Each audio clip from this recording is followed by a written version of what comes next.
Before cinematic universes were a thing, Saturday mornings were already stitching worlds together. The 1970s gave us wild cartoon crossovers, musicians solving mysteries, superheroes crashing laugh-track comedies, and entire comic strip empires sharing one frame. Some aired once and vanished into syndication fog, others reappeared in edited reruns. Today, we count down 20 forgotten mashups, odd, charming, and occasionally chaotic, where animation threw the rulebook out the window. Number 20. Popeye Meets the Man Who Hated Laughter, 1972.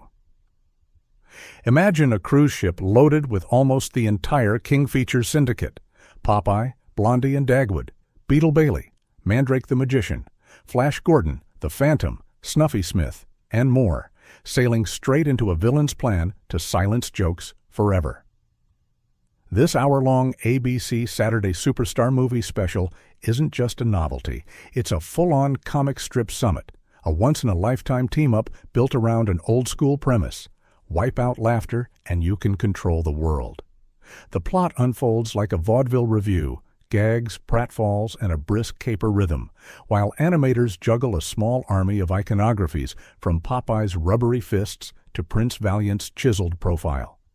For kids, it played like a door swung open to a larger universe. For adults, it was a whistle-stop tour through newspaper funnies made flesh and ink. It also foreshadowed a problem that would haunt crossovers for decades: rights tangles.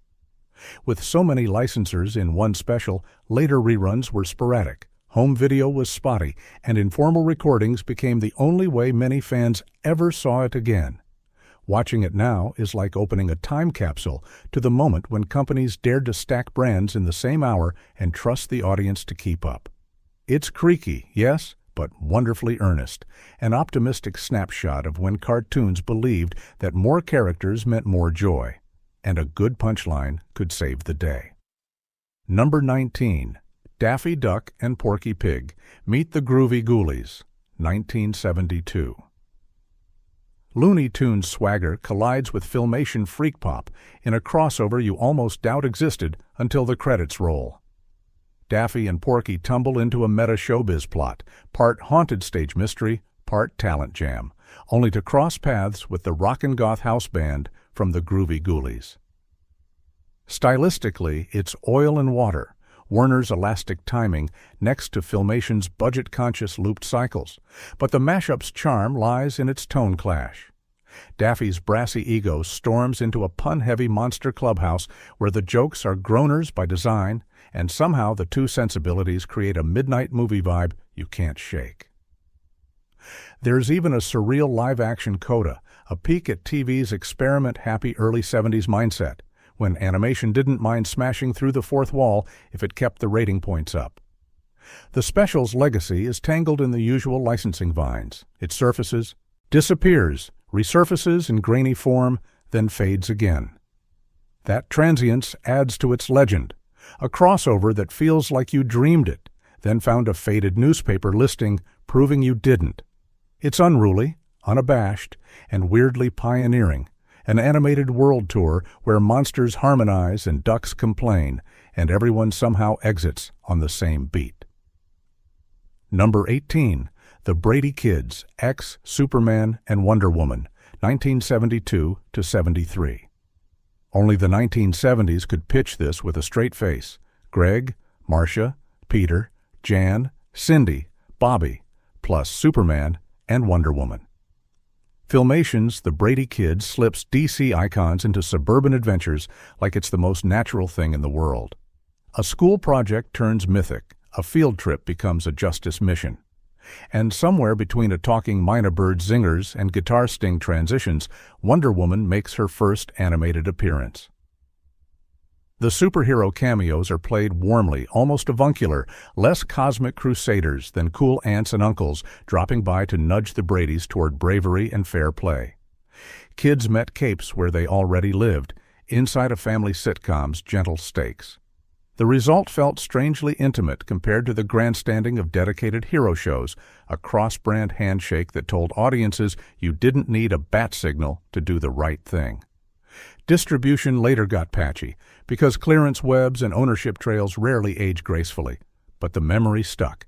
A generation who learned the lasso of truth through a Saturday morning detour in the Bradyverse. It's breezy, wholesome, and sneakily aspirational, proof that mashups can teach courage without ever leaving homeroom. Number 17.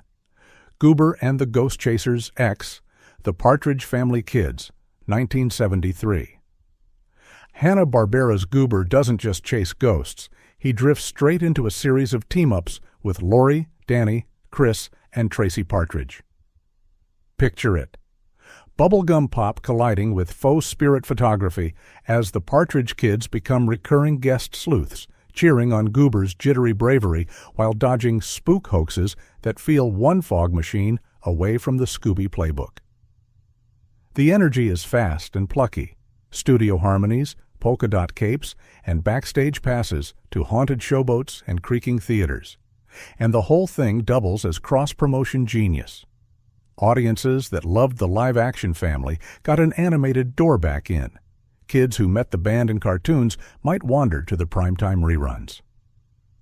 These episodes also underline the business reality of the era, shared voice talent, brand bridge programming, and the creative recycling that made Saturday mornings an interconnected neighborhood. As with many mashups, rerun history zigzagged.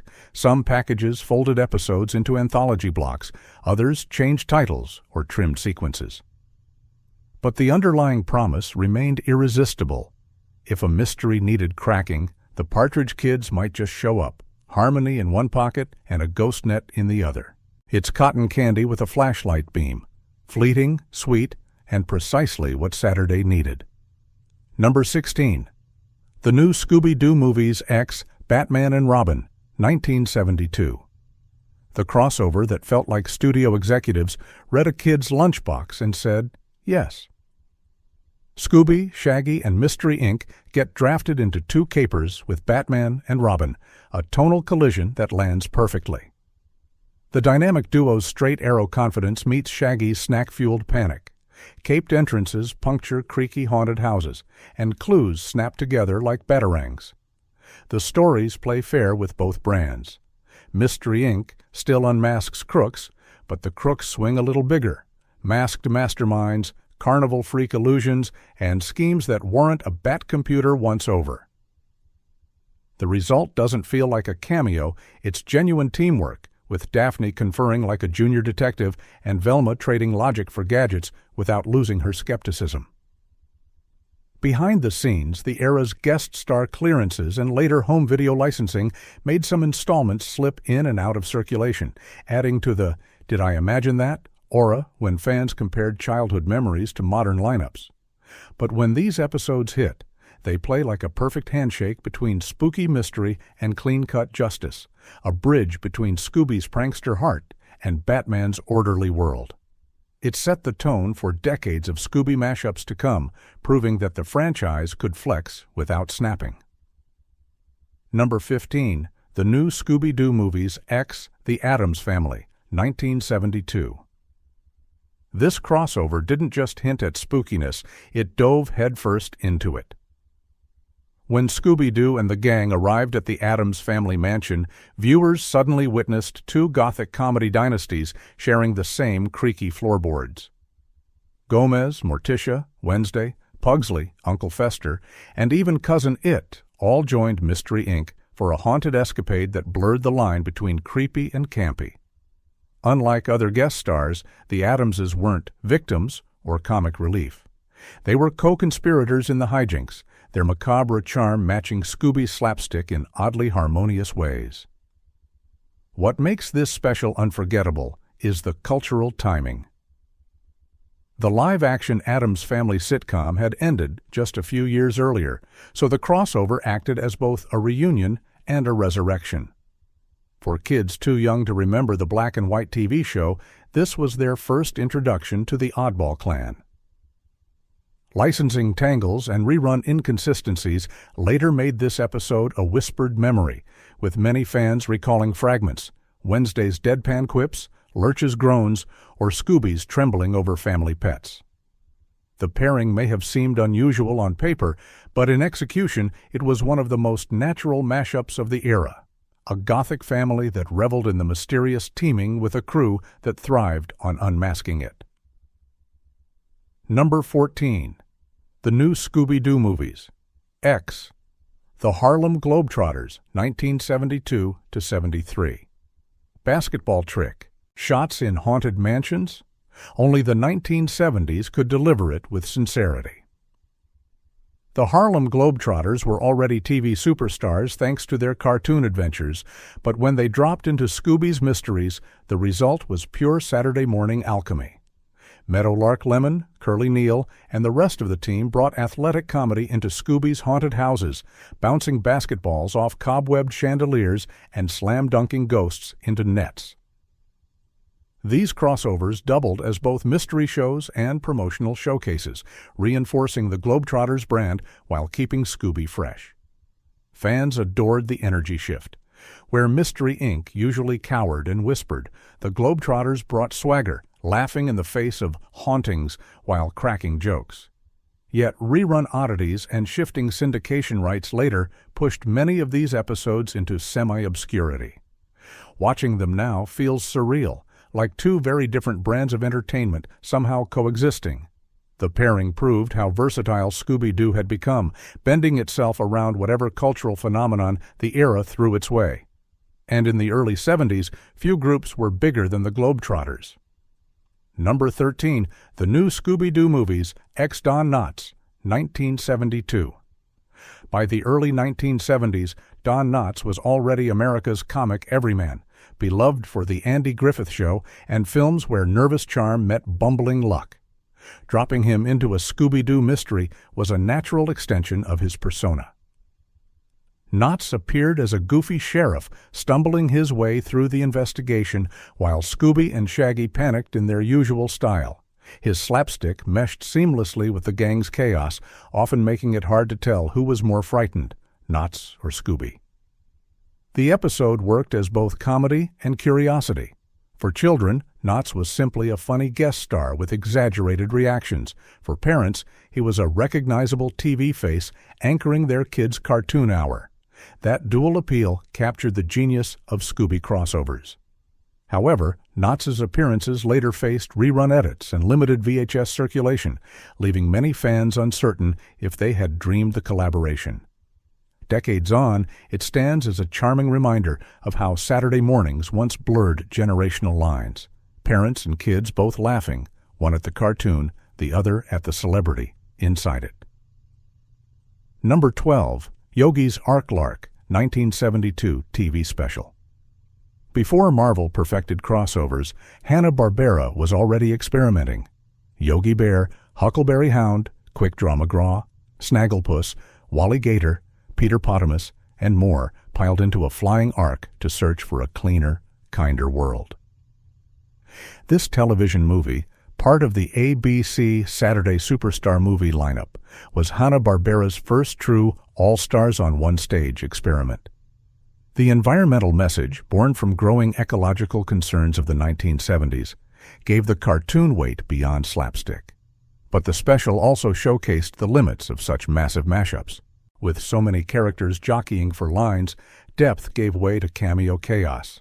Still, for kids, it was magical to see favorites gathered under one roof, arguing, adventuring, and eventually discovering that a perfect world might not exist.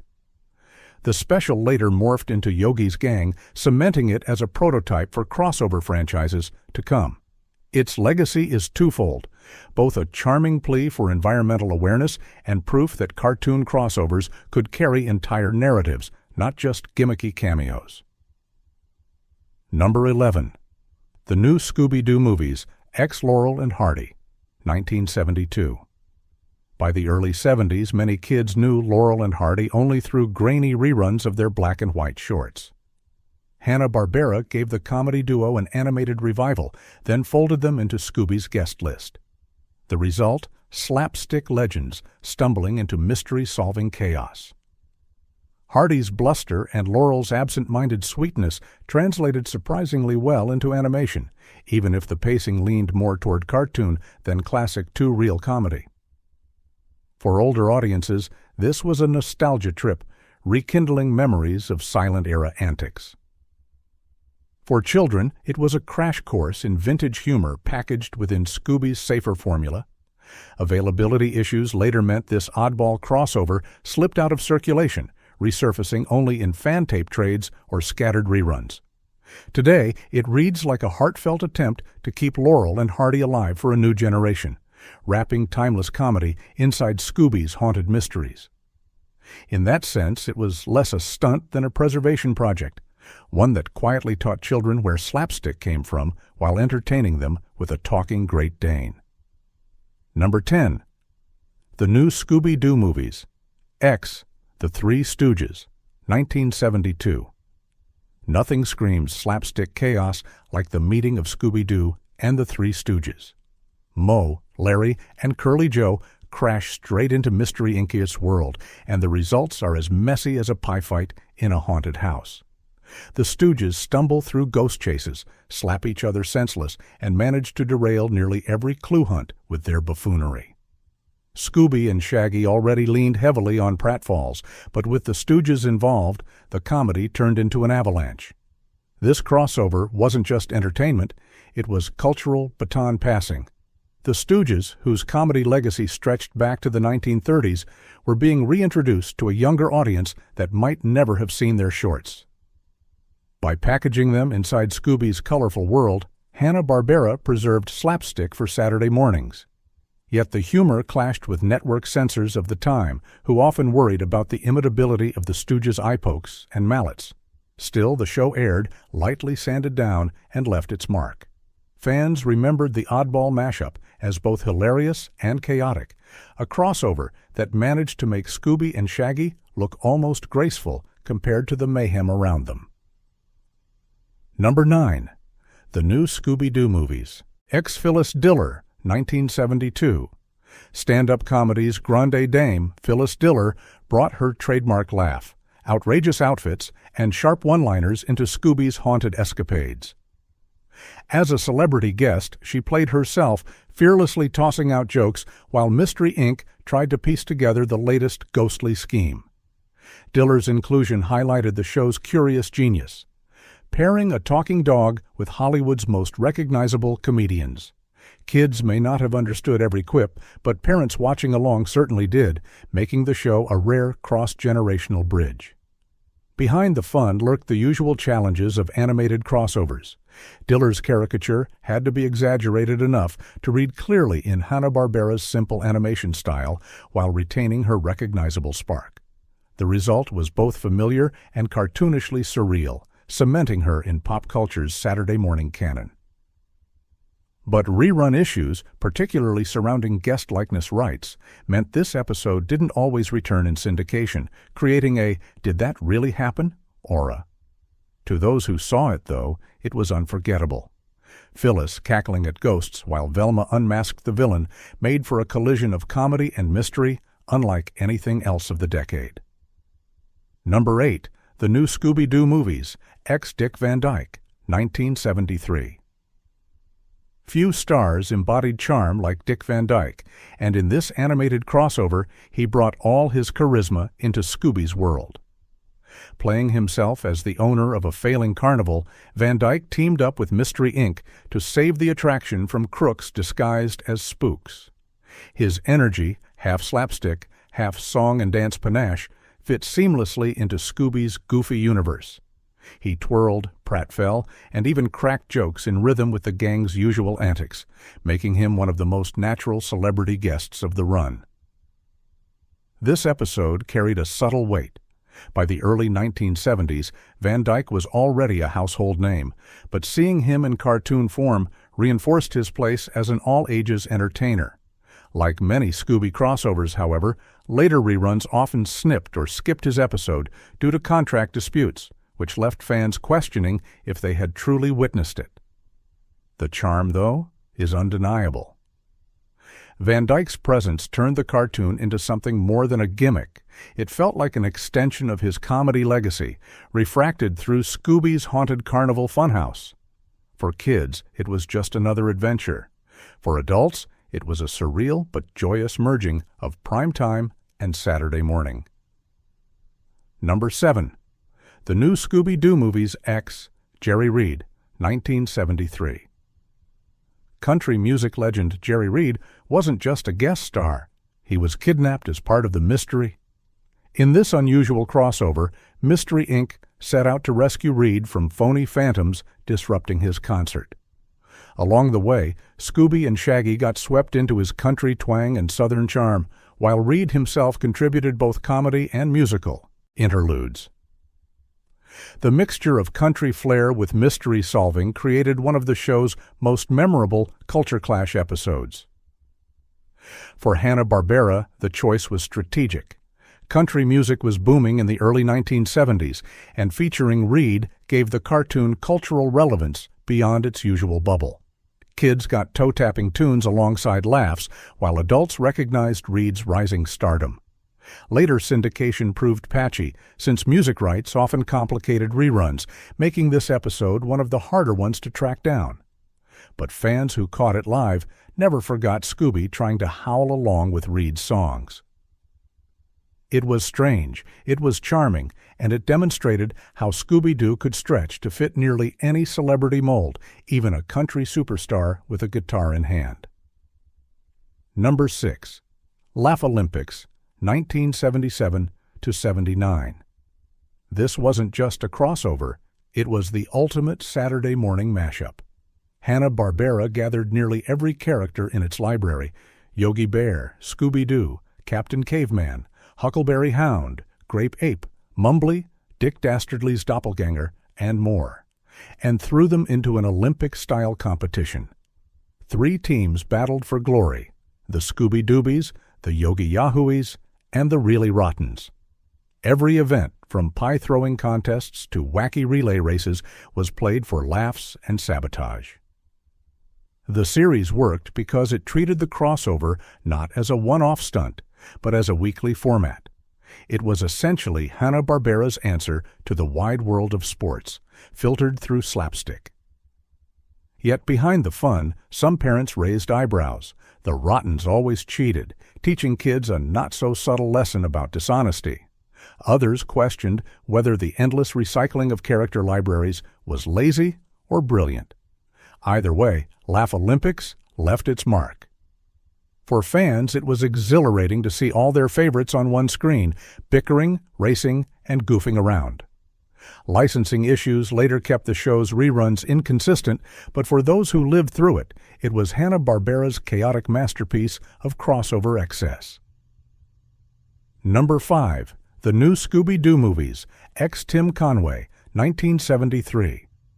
By the early 1970s, Tim Conway was one of television's most bankable comedians, thanks to The Carol Burnett Show and his knack for turning clumsy pratfalls into art. When he joined Scooby-Doo for a mystery, he played himself in classic Conway fashion, bumbling through haunted hallways, cracking dry jokes, and accidentally stumbling upon clues while the gang pieced the puzzle together. His chemistry with Shaggy and Scooby was spot on, creating a trio of comic cowards who somehow always ended up in the thick of danger. The crossover also highlighted the era's appetite for celebrity self-parody. Conway wasn't playing a character, he was playing Tim Conway, a sly wink to parents watching. The choice worked because his humor was broad enough for children, yet subtle enough for adults to appreciate. Over time, this episode became one of the harder ones to find, due partly to rights around celebrity likenesses. Still, for those who saw it, Conway's appearance remains a gem, an effortless blend of slapstick tradition and cartoon capers. It captured a unique moment when TV comedy royalty casually stepped into Saturday morning animation, bridging the gap between primetime humor and kid-friendly mysteries. Number 4. The new Scooby-Doo movies X, Sonny and Cher, 1972.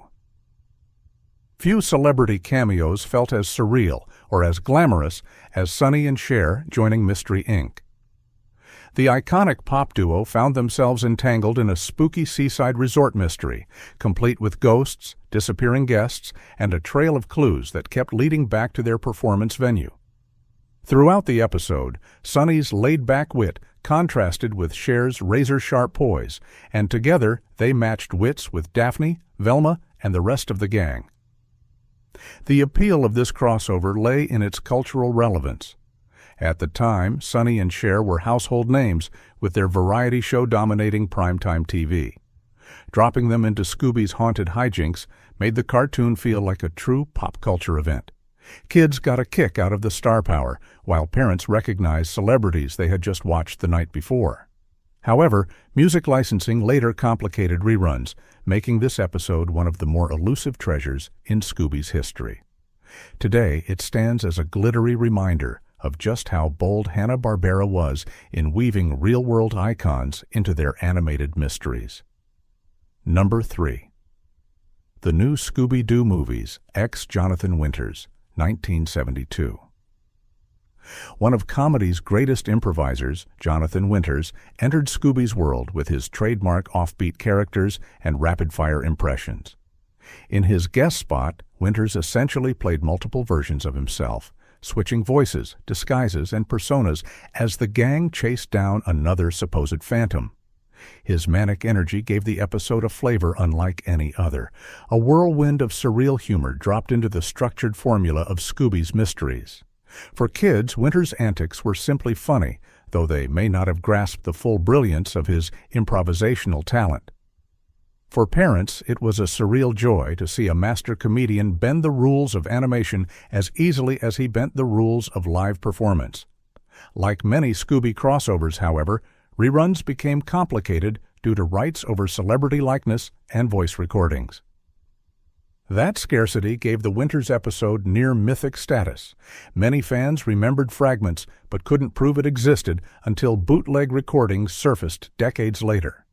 Looking back, it was one of the purest examples of cartoon meets comedy chaos, where Scooby's world was turned upside down by a man who could invent entire characters mid-sentence. Number 2. The New Scooby-Doo Movies, X Don Addams, 1973. Best known as Maxwell Smart from Get Smart, Don Addams brought his dry wit and bumbling secret agent persona into Scooby-Doo's haunted world. Though he played himself, his mannerisms and comedic timing carried echoes of his spy spoof legacy, giving the episode a satirical edge. Watching Mystery Inc. fumble alongside Addams felt like a clash between two comedic detective traditions, Scooby's unintentional sleuthing and Addams' gadget-obsessed spy gags. The crossover worked on multiple levels. For kids, Addams was a funny, slightly confused adult who made as many mistakes as Shaggy. For older viewers, his presence was a sly nod to the spy craze of the 1960s still lingering in pop culture. Like others in the series, the episode faced distribution hurdles in later years, but its reputation endured. Fans often cite it as one of the smartest integrations of celebrity and storyline, where Addams's comedic brand didn't just appear in the background, but actively reshaped the mystery's rhythm. In many ways, this episode was a farewell to the spy fad, tucked inside a cartoon that was itself becoming timeless. Number 1. The New Scooby-Doo Movies, Ex-Mama Cass Elliot, 1973. At the top of our list is one of the strangest and most heartfelt crossovers, Mama Cass Elliot of the Mamas and the Papas fame teaming up with Scooby-Doo. In the episode, Mama Cass owned a candy factory haunted by mysterious figures trying to shut her down. Her larger-than-life personality, warmth, and humor made her a perfect foil for the gang's antics. Watching her wield courage, and even a little sass, against so-called phantoms gave the show a freshness that elevated it beyond simple stunt casting. This crossover carried unexpected poignancy. Mama Cass passed away just a year later in 1974, making the episode one of her final appearances in popular culture. For fans, it became a bittersweet time capsule, blending her musical charisma with Scooby's zany charm. Availability was again inconsistent, with reruns sometimes trimmed or skipped, but those who caught it lived never forgot. More than just a celebrity cameo, it felt like a celebration of Cass's vibrant spirit, immortalized in a cartoon mystery where laughter and bravery triumphed over gloom. It remains perhaps the most unforgettable and overlooked crossover of the 1970s. From candy factories to haunted stadiums, these crossovers proved the 1970s were fearless in mixing worlds that didn't belong together. They were messy, magical, and unforgettable.